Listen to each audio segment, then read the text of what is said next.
The life cycle of Valley Iron. Valley Iron has been in the metal industry for 37 years. They have provided service throughout Central and Northern California. The business is currently in the formalization statement.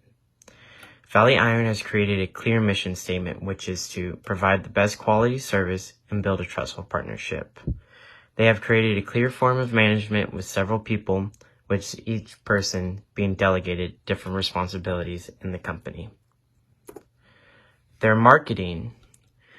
Currently, they use Facebook, have a website, they have LinkedIn, and they have an outside and inside salespeople for their business. The pros of their marketing is that the website is attractive and organized, and they use a nice set of colors to make it stand out. The website is organized, which makes it very easy to navigate through and to purchase and to see what metals are available to buy. As well as the outside and inside salespeople are there to answer any questions which need to be.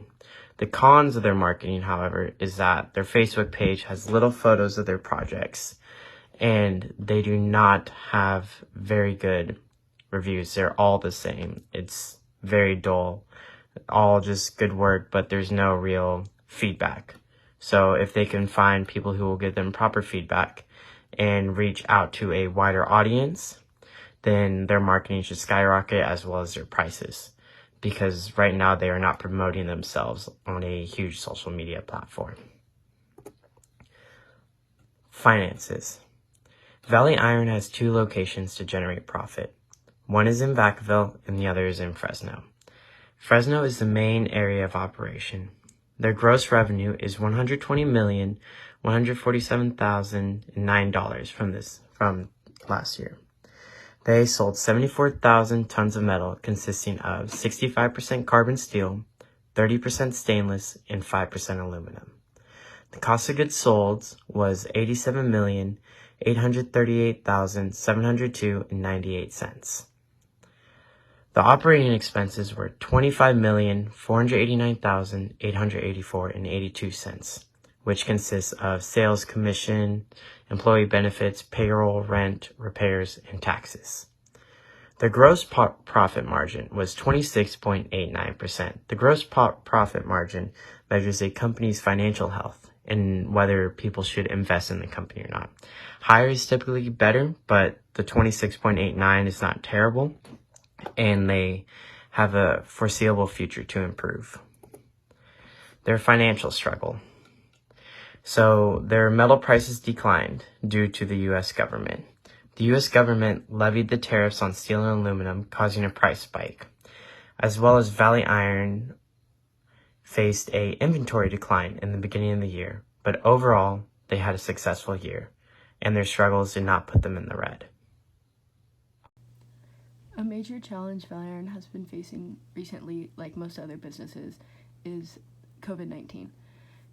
It's overall one of the biggest challenges they have ever faced as a company, but they are fortunate enough to be remaining open as they are an essential business. They have had to put in a lot of new guidelines and restrictions.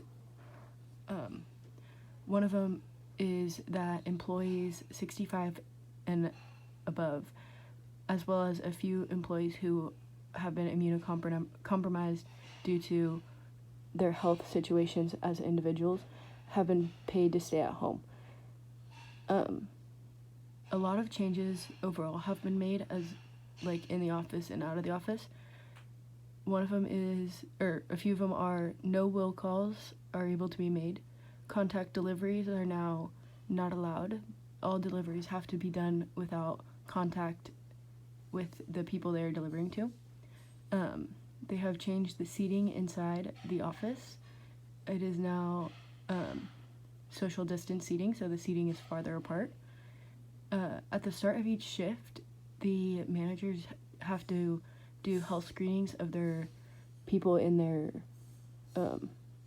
department. This is just precautionary. People have to stay in their designated workspaces, so the outside people cannot come inside the offices, and the inside people cannot go out into the warehouses.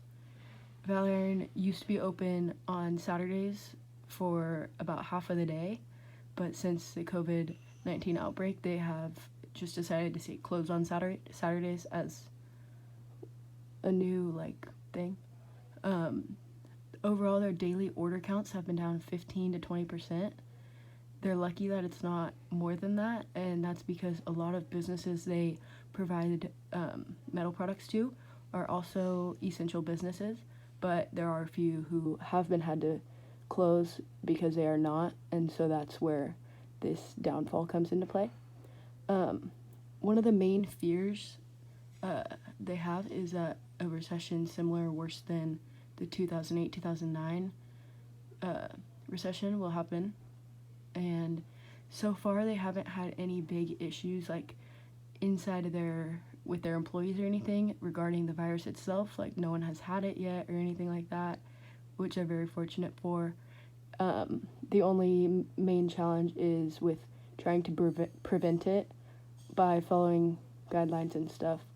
They say it's getting tricky, but yeah, that's the biggest challenge they've had.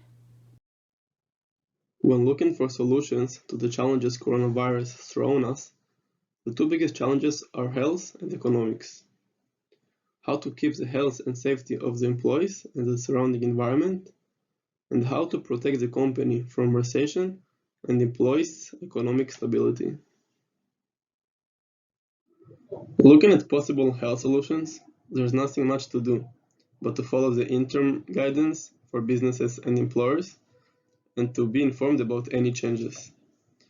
There is still a lot of uncertainty related to the novel virus. Therefore, people have to be very careful with their actions and reduce human contact as much as possible. There are also economic challenges that Valley Iron must face. It is an unpleasant situation where a lot of people might hurt. One possible solution to protect the company from possible losses could be to fire unnecessary employees and save on their salaries.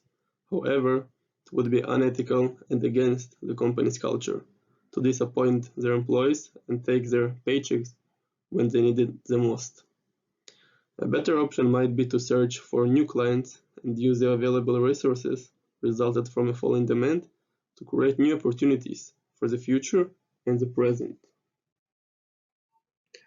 After considering the possible solutions to the current situation, the recommended course of action is first to keep the safety of the employees by strictly follow the interim guidance and avoid risky actions that might threaten the public health. Economically, a valuable step to survive and even grow would be to research the market and find new clients. It might help them create new connections and opportunity for future expansion. In the present, it might help them to cover the losses resulted from lack of demand.